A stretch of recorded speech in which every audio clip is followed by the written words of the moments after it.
Vakratunda Mahakaya Suryakoti Samaprabha Nirvignam Guru Me Deva Sarvakareshu Sarvada Saraswati Namastubhyam Varade Kamarupini Vidyarambham Karishyami Siddhir Bhavatu Me Sada Gurur Brahma Gurur Vishnu Gurur Devo Maheshwaraha Gurudeva Param Brahma Tasmai Shri Gurave Namaha.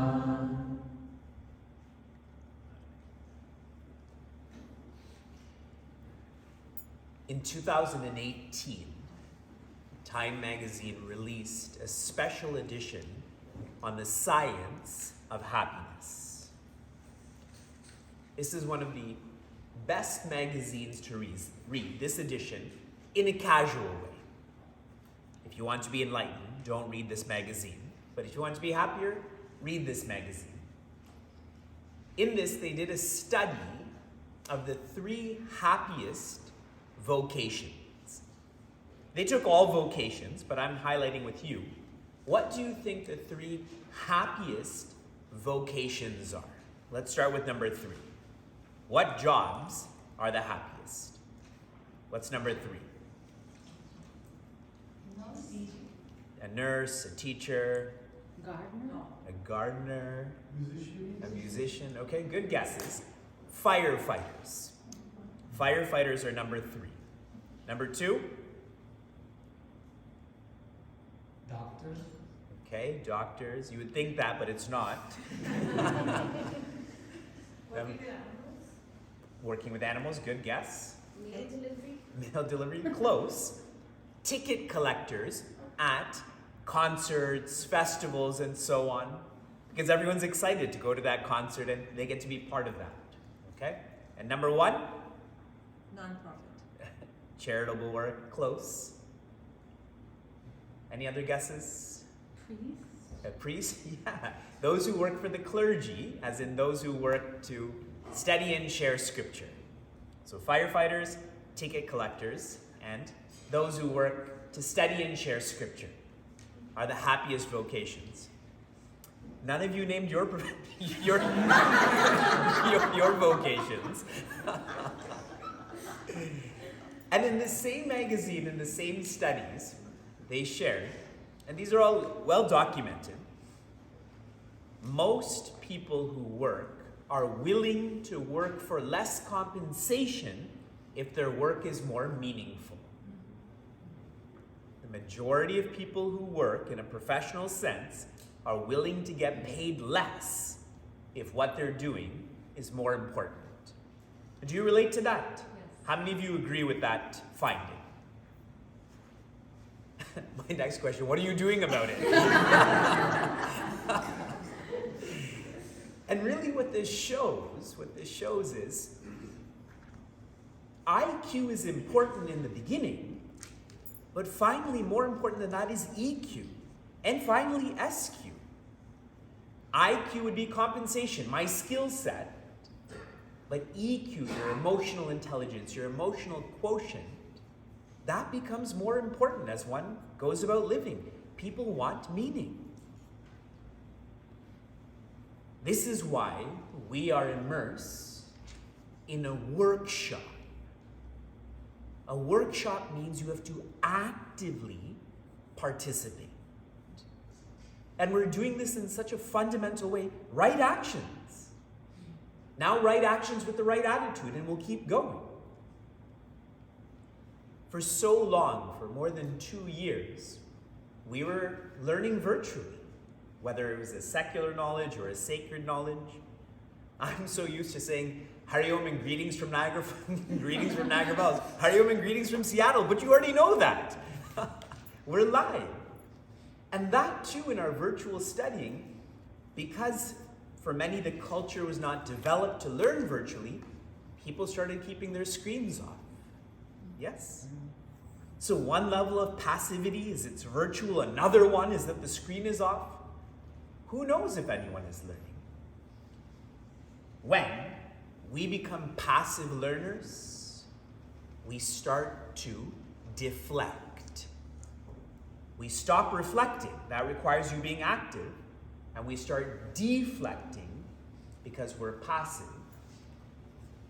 An example of this would be when you come to me and say, my friend has a problem.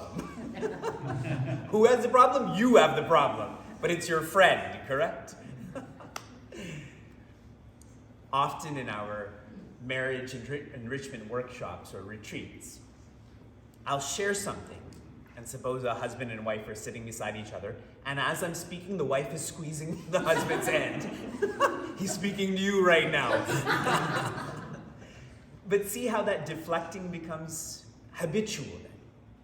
So we have a workshop where there's discourse, dynamics, and dialogue. As we go deeper into actions, attitude, and so on, there is no better manual for this than Bhagavad Gita. Bhagavad Gita is the best manual for everything that we want to learn. And so we're taking this up to learn more about the right action and right attitudes. The right action we have described as the Panchakarma. And the verse that we explored yesterday in chapter 3, verse 8, I'm reading it again. Niyatam kuru karma tvam karma jyayo hya karmanaha sharira yatra trapite chate na prasiddhayeta karmanaha. In this, Bhagavan Krishna is telling Prince Arjuna, the main thought is, follow your nitya karma. Follow your regular responsibilities. To get to this, we explored the Panchakarma, the 5 actions. What was number 5? In English. Rehabilitation actions. A rehabilitation action should be so strong that you internalize this, that you don't need to do this again. I often remember generous rulers in our history. They would give so much to those who asked that they would never have to ask again. That's a really wonderful thought. So when we engage in rehabilitation actions, it should be strong enough that we don't drift back into that. Number 4, immoral actions. Our immoral actions, and it's complicated to understand, but essentially, we have to be more vigilant in what we're doing. Our standard of ourselves has to rise. And that's why I specified the difference between legality and morality. I'd once written the social media sutras. There's all sorts of sutras, Vedanta sutras, Yoga sutras. So I wrote the social media sutras. And one of them is, use social media in public. If you remember traveling to Bharat or to Europe back in the day, and you'd have to go to an internet cafe, correct? When you're in that internet cafe, they have a big screen and everyone can see what you're doing, so you don't do shady things, or you're not supposed to do shady things, yes? So a great way to have the right relationship with social media is to feel that everyone can see what you're doing. Then, the chances of us engaging in immoral actions will decrease, correct? Most of our immoral actions is we think someone else is not watching, but if you feel everyone is watching, that's how you become more vigilant. Number 3, selfish action. How do you know if what you've done is selfish? What's a quick gauge that you've engaged in a selfish action? No meaning. There's no meaning. Feel empty. You feel empty. Yes, yes. You're doing it just because you're supposed to. It's robotic.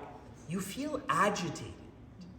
You did it, but you don't feel good about it.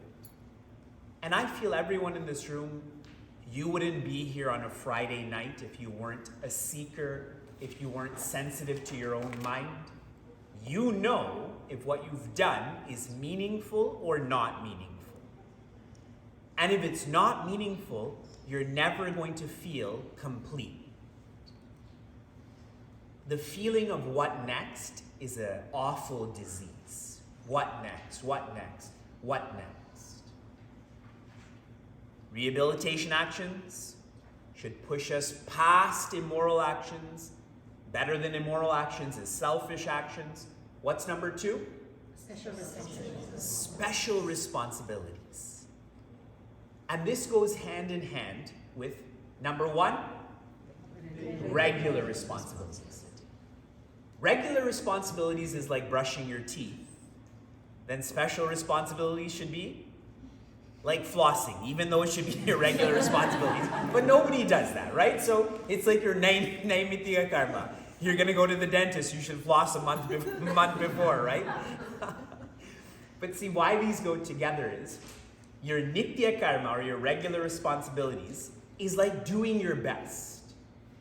And as Puja Swami Chinmayananda has taught, if you do your best, then with your naimitika karma, you become more accepting.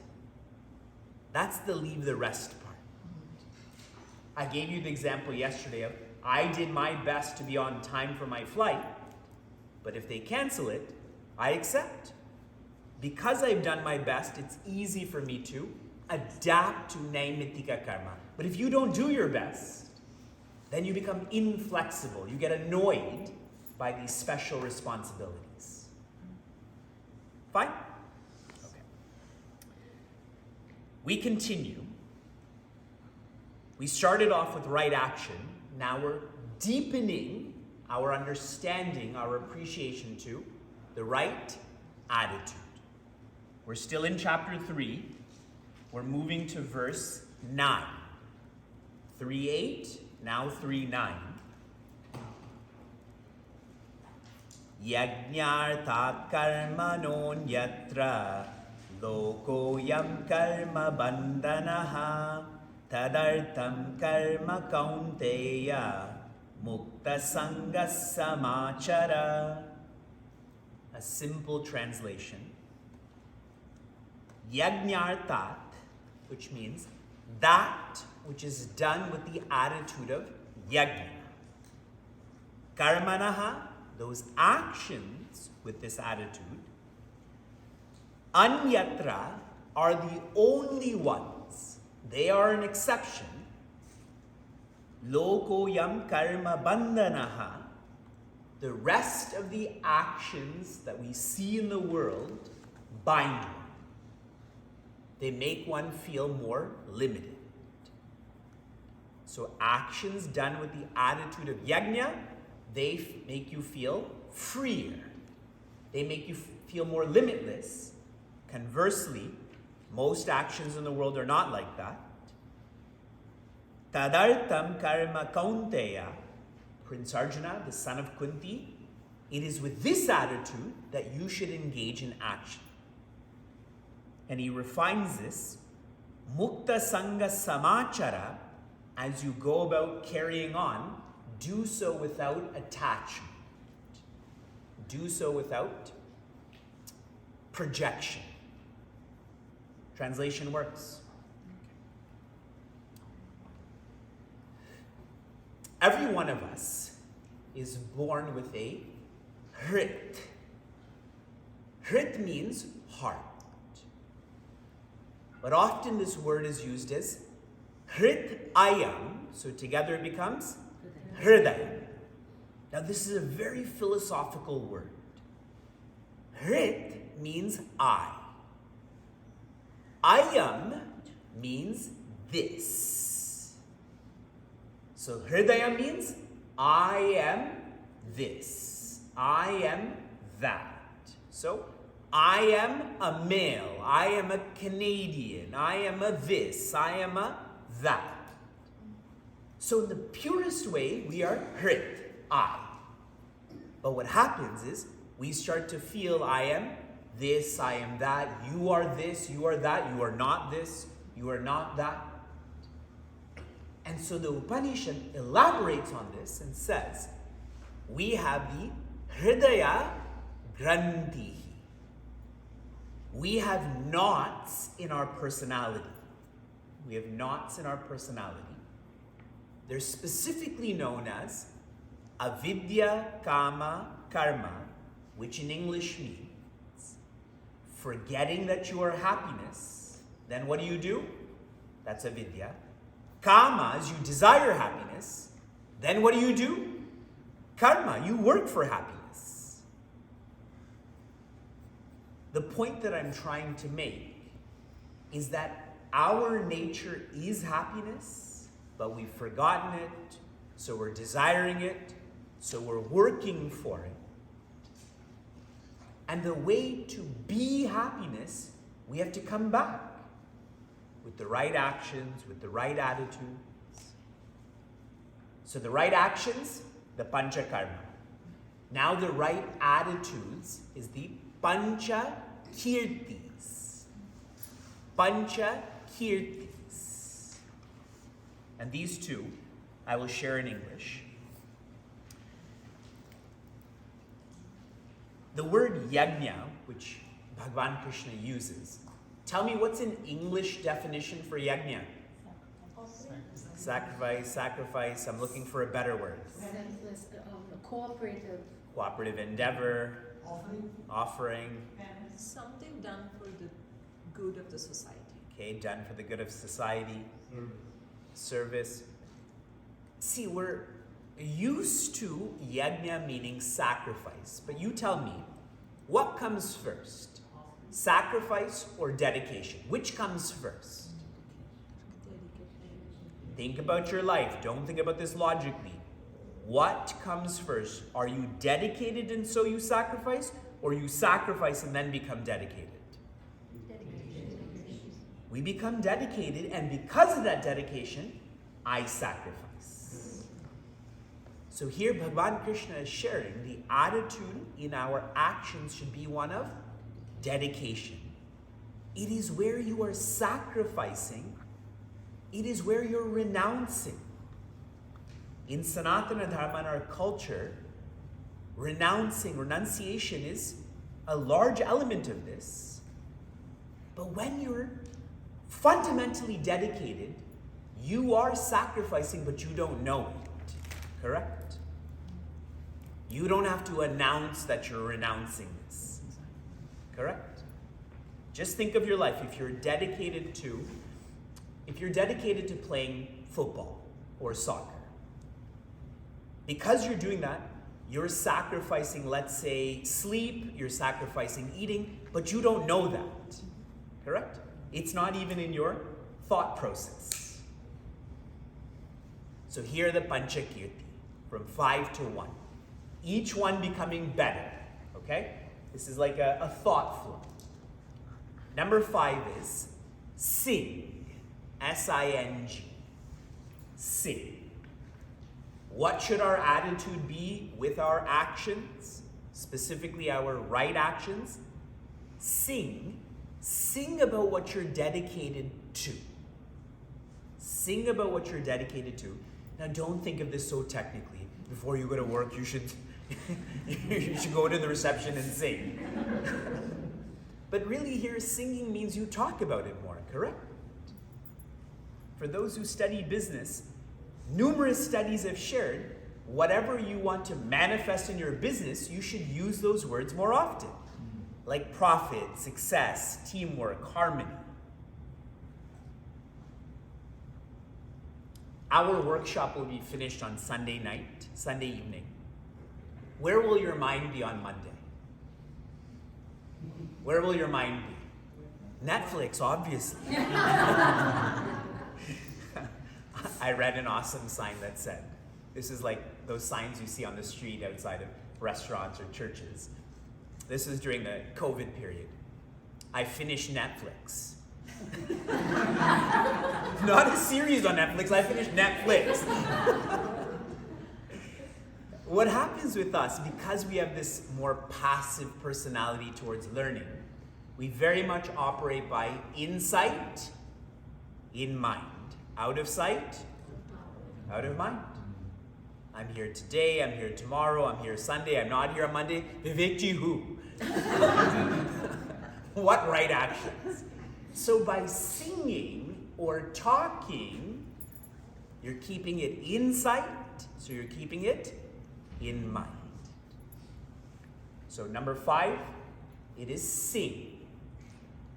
Each of these attitudes all start with S in English. You tell me what number 4 is. What's more authentic and deep than singing about what you're dedicated to? Sleep? Okay. Writing? S, but they all start with S in English. Self-reflection. Seeking. Seek. The second S, as in the fourth. The fourth S is seek. Seeking is where you're not just using your words, but you're using your thoughts. If you think of music you really like, you don't just sing it, but you also research the lyrics, correct? You try to listen carefully, you try to understand. We do that with movies also. You have casual movies, then you have serious ones like Inception, Interstellar. You want to know more about this. So more than singing is seeking. And what's very practical about this, as you think, so you act, become, or develop. The word I like to use the most is as you think, so you develop. If I'm thinking about what I'm dedicated to, I will develop into that. So singing is about words, seeking is about thinking. What's the third S? Share. Share is good, you're getting really close. Serving is coming, that's number 2. Pick another. Done, man, done. The third S is support. Support. Support.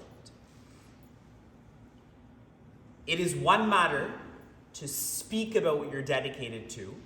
It's another matter to think about what you're dedicated to. But finally, you have to act on what you're dedicated to. So the third S is speech level, mind level, action level. And here, as I zoom into support, there are 3 things that we can support the world with. Support what we're dedicated to with. Does anyone know what those 3 things are? Money, time. And? Resources. Resources is like money. The easiest is resources. Harder than that is time, but the hardest is effort. Like as I think about my children, the easiest thing for me to do going home is resources. I should buy them something, correct? Harder than that would be me waking up early on Monday to help them get ready for school. But the hardest would me becoming more patient, caring, thoughtful for them. Agreed? So support here starts at the resource level. It is to support what you're dedicated to with your resources. Now,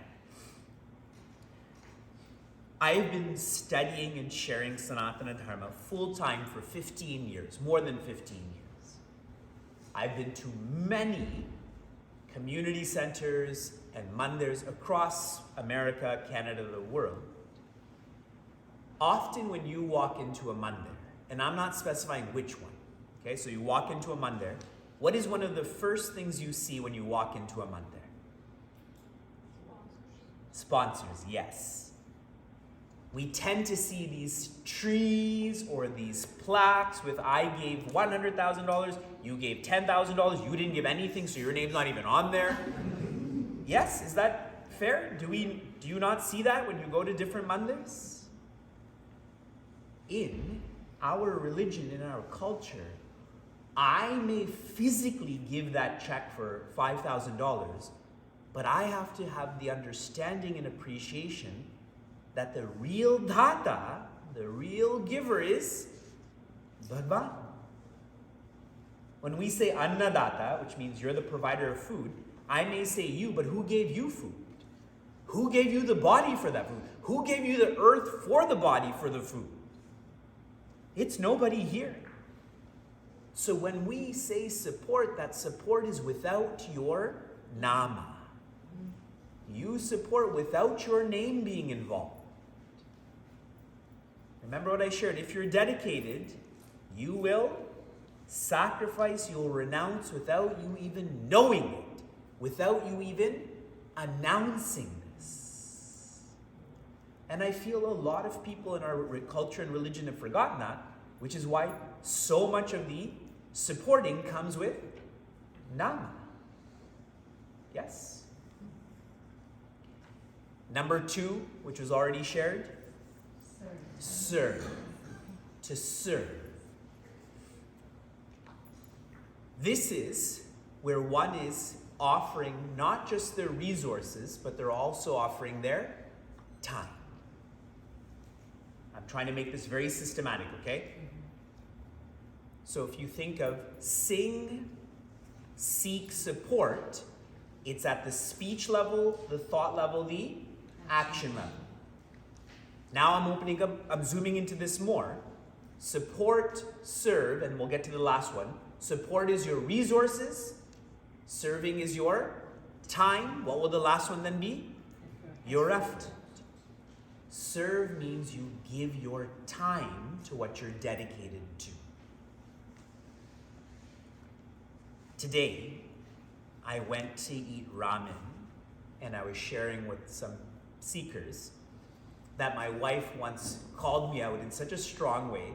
She said, you will make time for whatever you want to make time for. It was like this Brahma Upadesha that she was giving me. And she pointed out an example of this. So I said, what do you mean by that? I'd once finished a family retreat in Pittsburgh. Okay, I taught from Friday night all the way to Sunday afternoon. As soon as it was over, I drove all the way to Baltimore, picked up my cousin from the airport. We went straight to the Pearl Jam concert. Had dinner after the concert, slept, and the next day drove all the way back to Niagara Falls because both of us had this and that to do. And Sheila had asked me shortly after that to go to a birthday party for her niece, who lived close by, and it's only a short period of time. But I said, I don't have time for this. But you see the dedication. I was dedicated to spend 2 days going to a concert many states away, but I was not dedicated enough to go to a birthday party a short distance away. So that shows that I'm serving this, but not serving that. We all will make time for what we want to. Anyone here disagree? Even the busiest young parent can still make time, some amount of time, for their own self-development, their own serving. Now, when you're serving what you're dedicated to, that means you're closer to what you're dedicated to. So here's a question for you.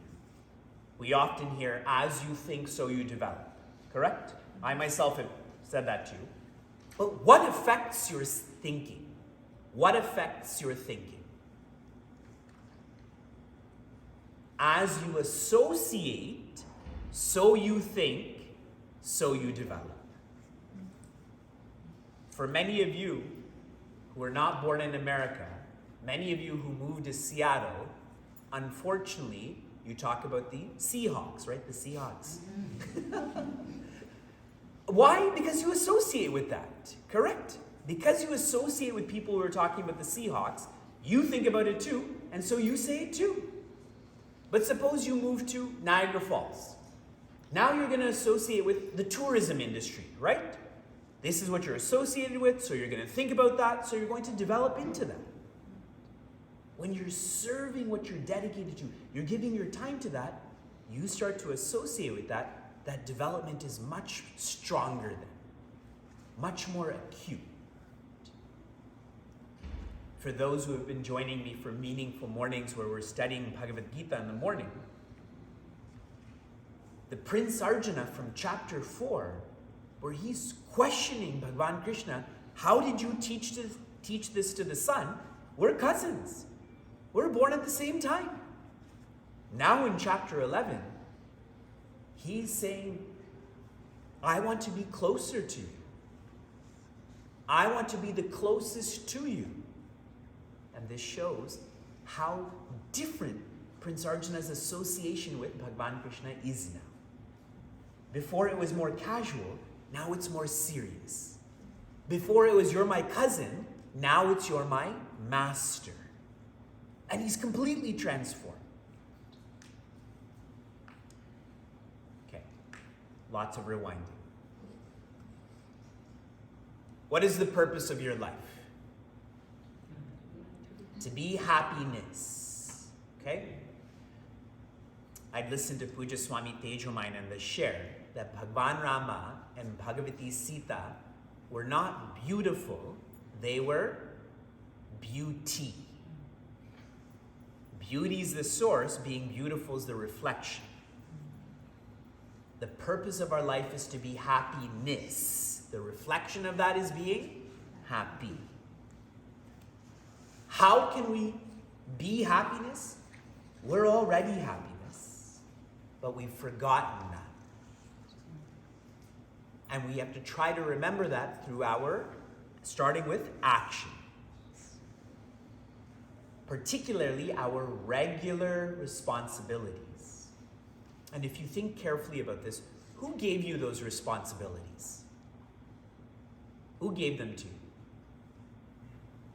Bhagwan gave you those responsibilities. You are born the way you are. You're born where you are in this master plan that's custom designed for your evolution. So your regular responsibilities are the key to coming back to being happiness. When I interact with high school students, how many of you are in high school right now? Okay. When I interact with high school students and I ask them, what's on your mind? Their typical sentiment is, high school is boring. So then I ask them, why do you go to high school? And then they go on with, I go to high school so I can get grades, so I can go to college, so I can get a job, so I can make money, so I can buy stuff. See how convoluted? They want to be happiness by buying stuff. But don't laugh and judge them. You're the same way. You just do it in a more professional way. And so I share with them that the purpose of high school is not academics. The purpose of high school is management. Learn to manage your time, your relationships, your studying, your hygiene, everything. See how all of a sudden high school becomes a more comprehensive responsibility then. And then you feel more happiness. With our right actions, our regular responsibilities, we start off with number 5, the Panchakirti. What's 5? Sing. Talk about it more. A application that I often share, and I'm sharing this informally right now, is to not use any negative words. Not use any negative words. Somehow when I was growing up in Niagara Falls, I just never got into the habit of swearing. I never used curse words. Obviously it was all around me, but it was just something I didn't pick up. And I'm grateful that I didn't pick it up. Now I've tried to be more vigilant, not to use any negative words like, obviously words like idiot and stupid, but not even words like dumb or bad. We try to be very careful, Sheila and I, not to even use the word bad in our homes, because then we become careless. You're bad. It's not even what you did is bad, you're bad then. If we want to be happiness, we should use words that are productive. Use words that are sattvic. So that's singing. What's number 4? Seek. Think about it. How many of you have watched the movie Inception by show of hands? Okay. Those who didn't, tonight. You go home and you watch it. That's your rad, okay? Inception is a movie that's very much about lucid dreaming. Lucid dreaming is when you're dreaming, but you know you're dreaming. So it's essentially being awake while dreaming. And there's techniques on how to trigger this.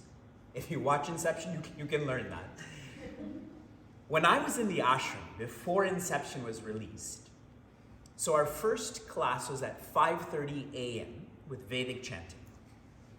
So I would finish that class, and at 6 a.m. I would go to our Annakshetra and have the best cup of tea you've ever had.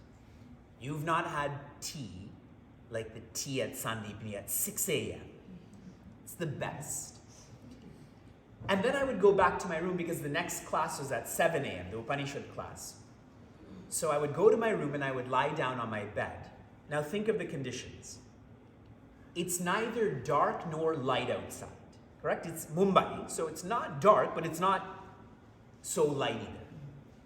It's not quiet, but it's not loud. The birds are waking up, people are kind of bathing and so on. And I'm neither asleep, because I just had my tea, but I'm sleepy.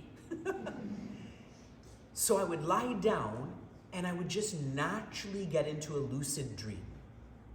I would start to dream, but I knew I was dreaming. So I would fly all the time, swim underwater, lift up things that I couldn't, like Hanumanji, and so on. It was a very incredible experience that I naturally would go through this every morning. Now the point I'm trying to make is, as you think, so you develop. Right now, if you keep asking yourself, are you awake? Are you awake? Are you awake? So far, the answer is yes, looking at all of you. The workshop has to continue. But what will happen when you're dreaming, what thought's going to come to your mind? Are you awake? And that's how the lucid dream begins, where you're actually questioning that you're dreaming. See how powerful your thinking is? So from sing to seek. Number 3, support. And tomorrow I'll elaborate on this more, but I'm going to put the seed in your mind right now. In Srimad Bhagavatam, this is known as Shukra Niti. It essentially is policy on economics. And Rishi Shukra is telling Mahabali that one's resources should be divided into 5.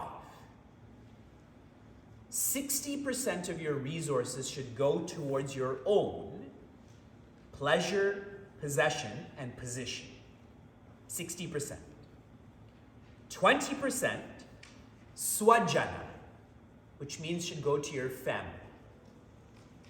And 20% dharmaya, which means to further dharma. That's why in our religion and culture, we don't have this rule that you have to give this percentage of your resources, because it's already a natural practice from our Shastra.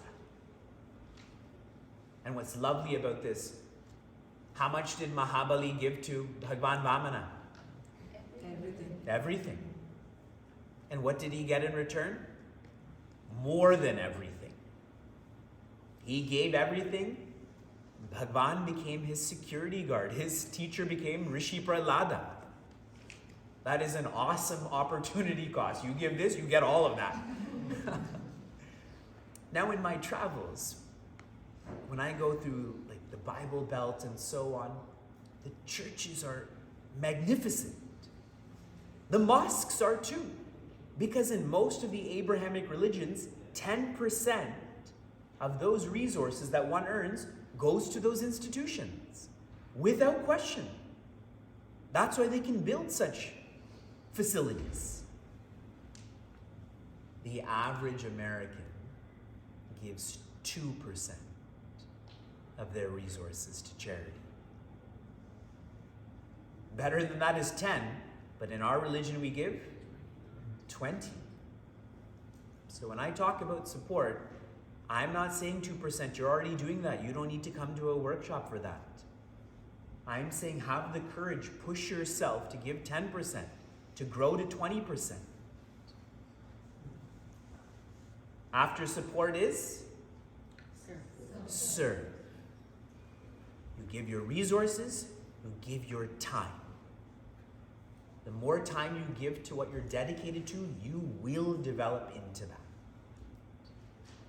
Again, in Srimad Bhagavatam, Rishi Dattatreya says one of his teachers is a kita. A kita is this worm-like insect, like a larva. And this wasp captures it and puts it in this mud hole.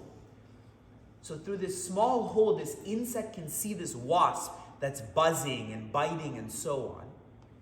And eventually, as that kita, that insect, comes out of that hole, it starts to act like a wasp. It doesn't become one. Biologically, that's not possible. But it starts to act like one. That insect gave all of its time to the wasp, and as you associate, so you think, so you develop. Number 1, what is the best kirti for the best karma? Your last S.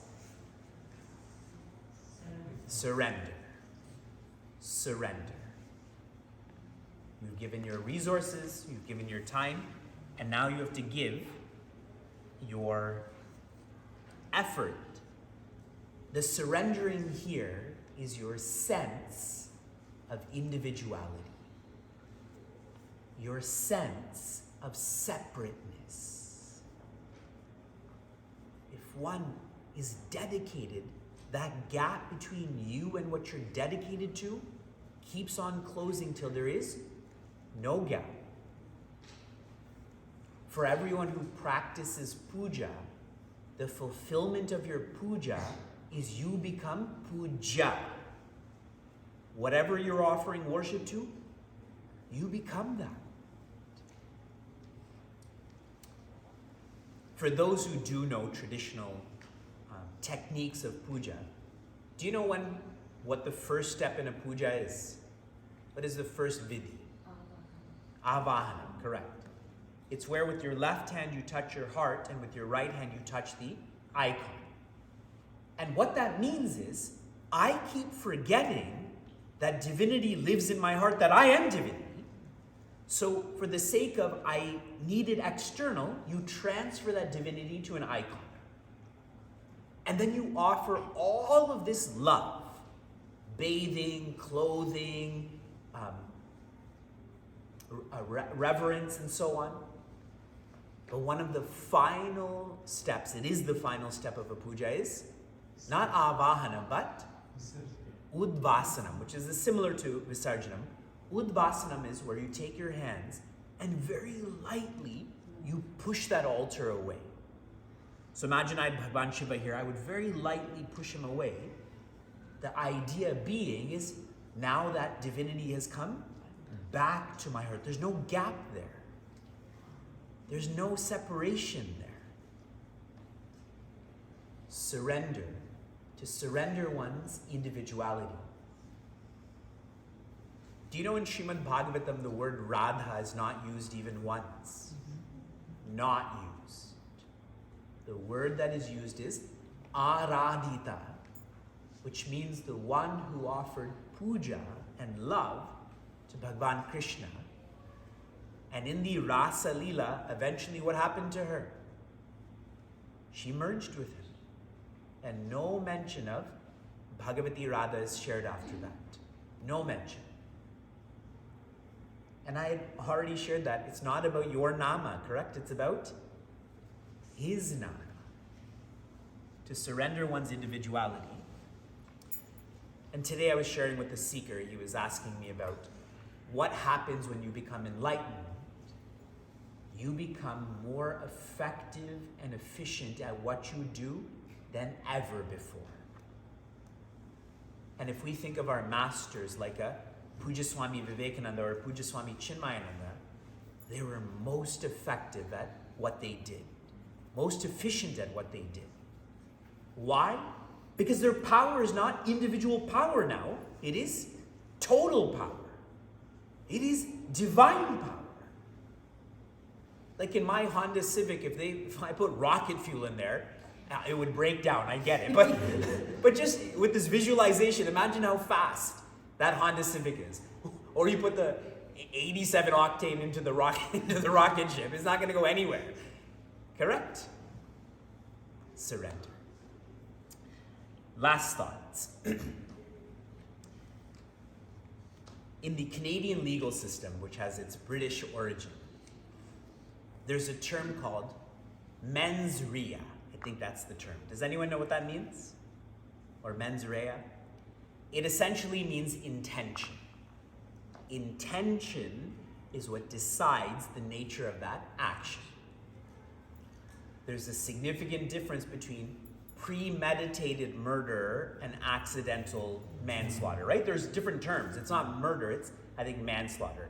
I think, okay? I have no history or experience with this. But see, even in a legal system, they do regulate what was your attitude with that action. So if it's acknowledged in the legal system, most definitely it's applicable in a philosophical sense, in a self-development sense. And so, as we go about understanding right action and right attitude takes precedent over right action. If you do the right action with the wrong attitude, you will evolve less than engaging in the right attitude and the wrong action. The intention is more powerful than the implementation.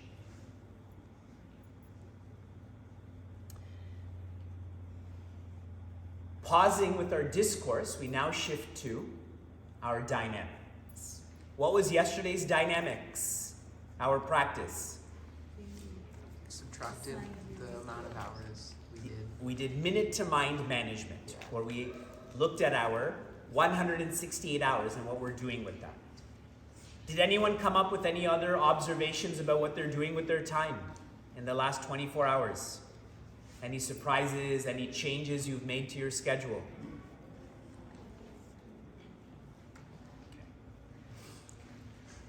I was in a retreat once, and a group of young adults, I had facilitated this, and then they had to give me their schedule. They had to give it to me for me to judge them. And then they had a discussion far away from me in the same room. And I was looking at someone's paper and I started to laugh out loud. And this one young adult wrote, daydreaming, 2 hours, 2 hours a week. And as soon as I started laughing, he looked at me and gave me a thumb. He knew that I was laughing at him. Our dynamics today is all of you are going to go through an active listening test. This is a test that I use in our marriage or relationship retreats. I'm going to ask you, I think there's 15 questions. You have to rate yourself. If you're sitting beside a family member right now, move. Because they're going to say 0, 0, 0. Okay. Oh, my phone is in the car I was in. Can you go get, I have 2 phones in Sujata's cars. There are 2 black phones in the cup holder.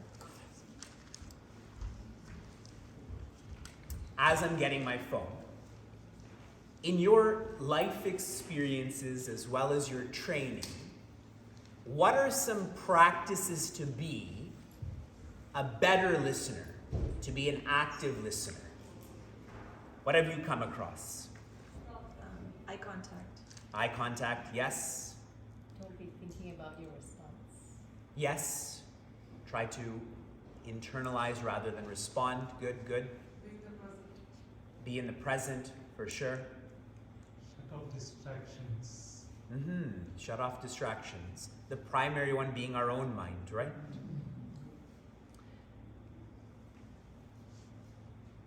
I think the biggest party season is around Diwali. I think around Deepavali there's the most amount of gatherings, I think. When Deepavali comes this fall, And when you go to parties, it could be garba, it could be a puja, it could be someone's work party, I want you to observe how many people are talking and how many people are actually listening. Everyone's talking, but nobody's listening. It's fascinating, and I've actually learned this a lot with public speaking. Thank you. I think growing up, I was never someone who's too afraid of public speaking, but I've learned more about this is, suppose tomorrow, as part of our dynamics, we have extempore speaking. Do you know what that is? So I have a basket and I have all of your names written out, and then another basket with topics. And suppose I choose Kirtana, randomly, and then she has to pick up a topic and she has to speak on it for, say, 2 minutes. And as she's speaking, she's probably going to freak out a little bit. Yes? Okay, but what are you all doing? While she's up here speaking nervously, what are you all doing? Your name is coming next, correct? And so the secret for Kirtana is nobody's listening to you. What's there to be afraid of? Just say whatever you want. Okay, everyone's ready? You have a piece of paper and a pen.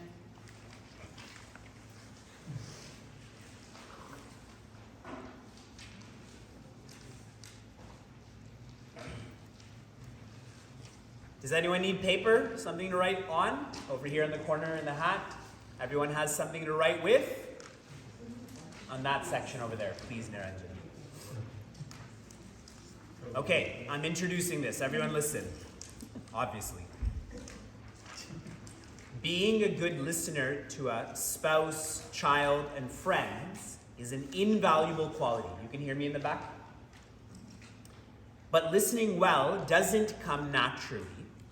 Developing good listening skills requires a lot of sincere effort and practice. Below are pointers to good listening. On the right side, you can rate yourself on your abilities presently. Okay. Your scale is 1, which means low, as in negative, and 10, which means high, as in positive. So you have to give yourself a score of 1 to 10. Here's question 1. Do you focus on and identify with the other person? Do you focus on and identify with the other person? Now rate yourself 1 to 10. Number 2, do you pause and suspend your own thoughts and feelings? Do you pause and suspend your own thoughts and feelings? Number 3, do you enter into the other's world? Do you enter the other's world? That's like a Stranger Things question.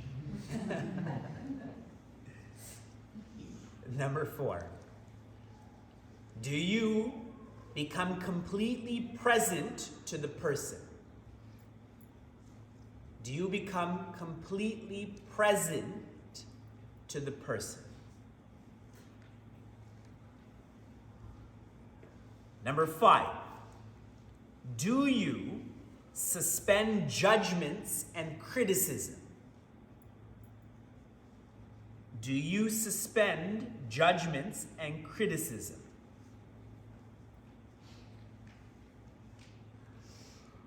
Number 6, do you belittle or deride the person? Do you belittle or deride the person? If you do, give yourself a low score, just in case you're misinterpreting this.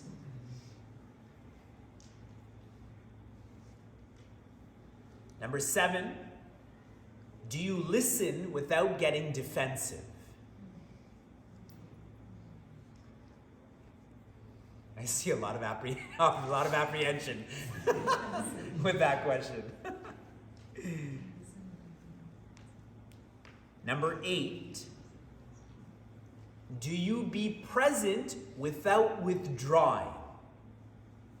Do you be present without withdrawing? That's a really cool question because an earlier one was, do you be present? But this one's asking, do you stay present? Can you last? Number 9, do you keep an open mind? Do you keep an open mind?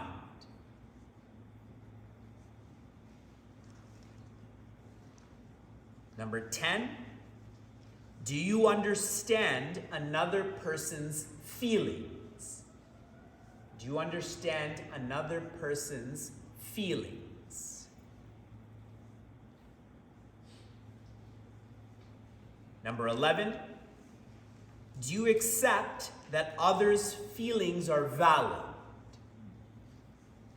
Do you accept that others' feelings are valid?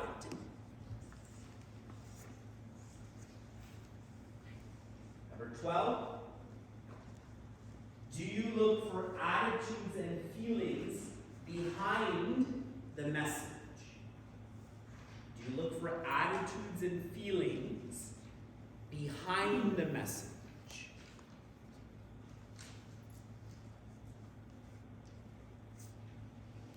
Number 13, do you suspend looking for solutions? Do you suspend looking for solutions?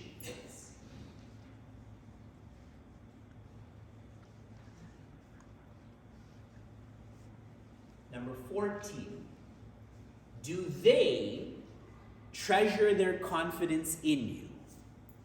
This is from the other person's perspective. Do they treasure their confidence in you?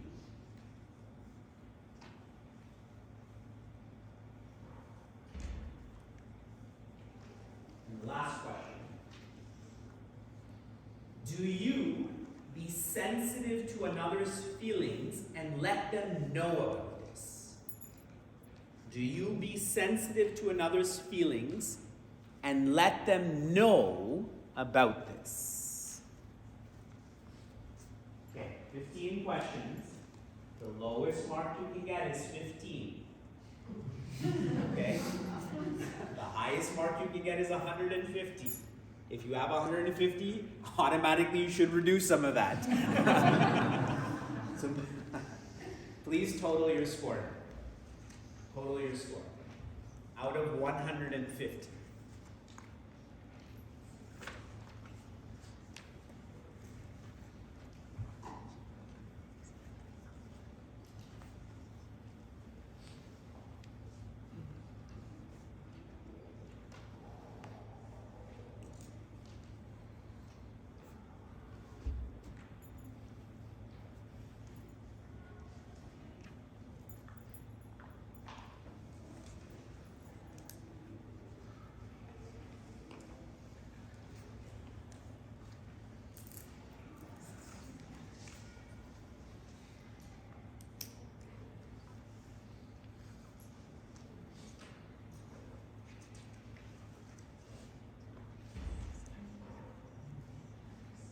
Remember counting without a calculator.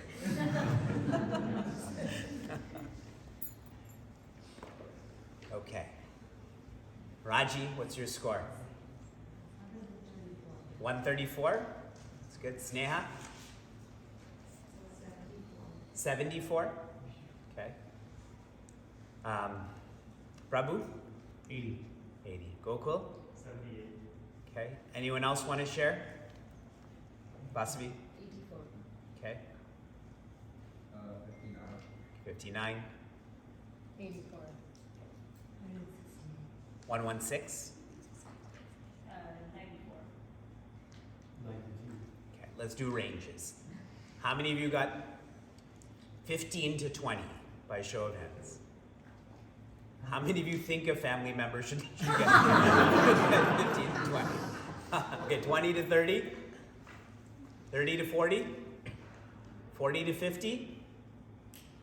Okay. 50 to 60? 60 to 70? 70 to 80? 70 to 80, okay, a lot. 80 to 90? Equal amount. 90 to 100? 100 to 110? So I'll ask that again. I want to make sure you heard me. 100 to 110? Okay. 110 to 120? 120 to 130? 130 to 140? Anyone over 140? Okay. What have you learned about yourself based on the test and your score? What have you learned about yourself? Any observations? Here. If the situation involves somebody very close, like a family member, a child or someone, then I listen more, I'm more involved, I don't withdraw, stuff like that. But if it's a friend sharing their problem, there is a likelihood of me withdrawing.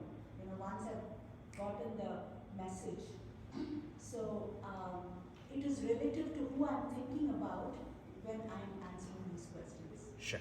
How many of you agree with that observation? Okay. I'm going to raise the standard here. I interact with a lot of atheists, particularly younger people. And they tell me that a lot of the atheists they know are good people, and a lot of theists they know, particularly their parents, are not good people. And therefore, being an atheist is better. Therefore, that's their conclusion. Most of them are really lazy in their thinking, and I point that out to them. But now here's the logic of why an atheist can never be as loving as a theist. Who do you love the most? Yourself. Whether you verbalize it or not, you love yourself the most. Now, an atheist doesn't feel that you are the same as them. That's a basic tenet of atheism, is I'm me and you're you. But in theism, particularly Sanatana Dharma, where we believe in infinitude, in Advaita, that means you and I are the same. Which means the potential of me, the way I love myself, I can love you. So now coming to the listening part.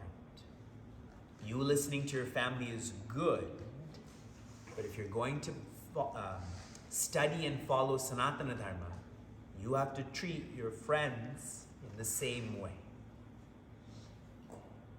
The definition of a sadhu is someone who is good to someone who's not good to them. If you're good to me, it's very easy for me to be good back to you. But if you're not good to me, for me to still be good with you, that is what nobility is. Understood? I know you have understood. Any other observations about you? Based on the test and score. Yes, Krishna. Can I ask a follow-up on that? Yes. So, but when you talk to an atheist, or if your defense is up? When were my defenses up? I don't think so, maybe. I don't think so because most of the atheists that I tend to interact with are younger, so I always attribute it to it's a lack of experience on their side, so I'm softer with them because they lack that experience. And what I usually try to do, especially with those who are evangelical Christians, they're not atheists, they just take it to another dimension. They share openly that I'm a pagan and I teach paganism also. So in that, again, I don't try to be defensive, but I try to only ask them to think more logically, think more practically about, if you believe God is infinite, how can it only be your God? How can it not be my God also? Infinitude means and, not only. So, speaking directly, I don't think I was defensive based on that context. Is there a reason why? I'm curious why you're asking that. No, because especially at work, going back to the same sentiment that I shared before, right? when you know the other person's not aligned with you, naturally start to have the conversation from a position of defense. Yeah. When someone is not aligned with you, try to go to a position of nurturing openness rather than conversion. So suppose we don't align with each other. She's there and I'm here. What I should do is try to bring her to openness, which is in the middle, not to my side. It's not going to work. Especially actually with people you know. They're more resistant. You can give advice to me, you try giving advice to your wife. Any other observations from this test and answers? Yes. I know during school when I'm like working and someone's trying to talk to me, it's like I'm not really listening to them, and I'm just like, I am listening to them, but it's just not really focusing on what they're saying, and it's just going out of my head. Yeah. And yeah. How many of you can relate to Siddharth? Okay. Why do you think Sid in this example is experiencing what he is? What has caused him to be this way? There's a very universal reason why Sid and everyone else who had their hand up are like this. He's focusing. His point was when he's working and his friends come and talk to him that he's not really registering what they're saying. It's going past him. You were saying he's focusing, yes, but I'm going to spin it to the negative. He doesn't want to let them know that he is busy, for them not to disturb him at that time. Yep. We're all like, we don't want to hurt people's feelings, so we feel like we're obligated to listen. Yeah. Even though it's not convenient for us. That's a good point that Kritika has made, is that Sid wants to be liked, and so he's not telling them that I'm working right now and we'll talk later. So here's 2 points. First, relating to that is, my wife and I, we've worked in the same place essentially for 15 years. Like, we have the same working space. She's self-employed, I'm self-unemployed, and we do everything together. So when we want to talk to each other, we actually raise our hand. Like, if Sheila's here and I'm here, I'll just put my hand up so she knows that I want her attention. And if she's consciously not looking at my hand, I'll say my hand is up. But my point there is, like, we respect that if you're doing something, now is not the time to talk about it. But there will be a time to talk about it. It's a very good system. For those who are multiple people working from home, then that's a good way to do that. The point I was trying to make with Sid and everyone is multitasking. Most of us, most of the time, are multitasking. And when we do that, whatever's in front of us, we're not there. Because we're not used to it. We're in many different places. And so a simple way to become a more active listener is unitask. And now you're going to ask me, where should I unitask? In a restroom. If you think of the word restroom, in this room, rest where your mind is. Whatever happens in that restroom, make sure you're there. Feel the soap, the bristles, the towel, the water. Feel it. Because if you practice it in a bathroom, next will be in the kitchen. Then driving, then conversations. For those who lack time, which is most of us, especially if you live in Seattle, you're always trying to find more time. Unitasking, you do everything more quickly and more enjoyably. If you were eating a meal by yourself and you didn't have to talk to anyone, you would enjoy that meal more. Agreed? Yes, Biksha? Yes, subliminal message? And you would eat it faster then. You will. If you're not distracted, everything you do will be faster. All of the students in school, if you don't want to study as much, unitask. You'll get it right away. Okay. We have 15 minutes left. Time goes fast. Any questions from